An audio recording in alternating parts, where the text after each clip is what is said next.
नागपूर शहरात पोलिसांचा route march आहे। दंगलीच्या पार्श्वभूमीवर आता नागपूर पोलीस अलर्ट झालेले आहेत। नागपूर पोलीस आयुक्तांचाही रूट मार्च मध्ये सहभाग आहे।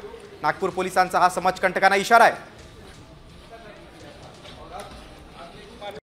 कॉमस्कोर नुसार आता isakal.com आहे देशातील नंबर 1 ची मराठी न्यूज वेबसाईट। प्रत्येक अपडेटसाठी isakal.com ला नक्की भेट द्या। रूट मार्च आपण काढतो जनरली आणि ते जे आहे शांतता ठेवली पाहिजे शहरामध्ये, तर त्या अनुषंगाने आमची कारवाई सध्या चालू आहे। सर, रूट मार्चच्या माध्यमातून कुठेतरी परिसरामध्ये शांतता राहावी हा उद्देश आहे, कारण काल ज्या पद्धतीने उद्रेक झाला होता त्याला कुठेतरी कंट्रोल करण्याचा प्रयत्न आहे।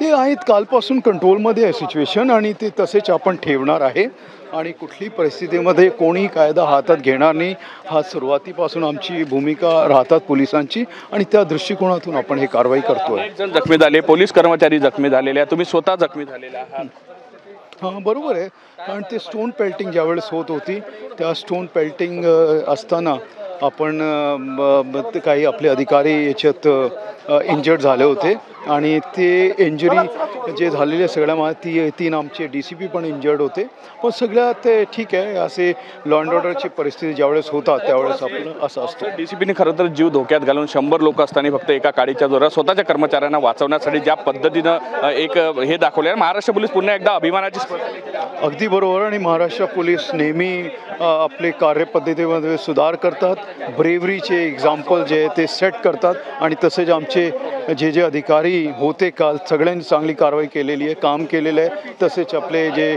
निकेतन कदम आहेत, अर्चित चांडक असतील किंवा लोहित मथानी, राहुल, हे सगळ्यांनी फार चांगलं काम केलेलं आहे।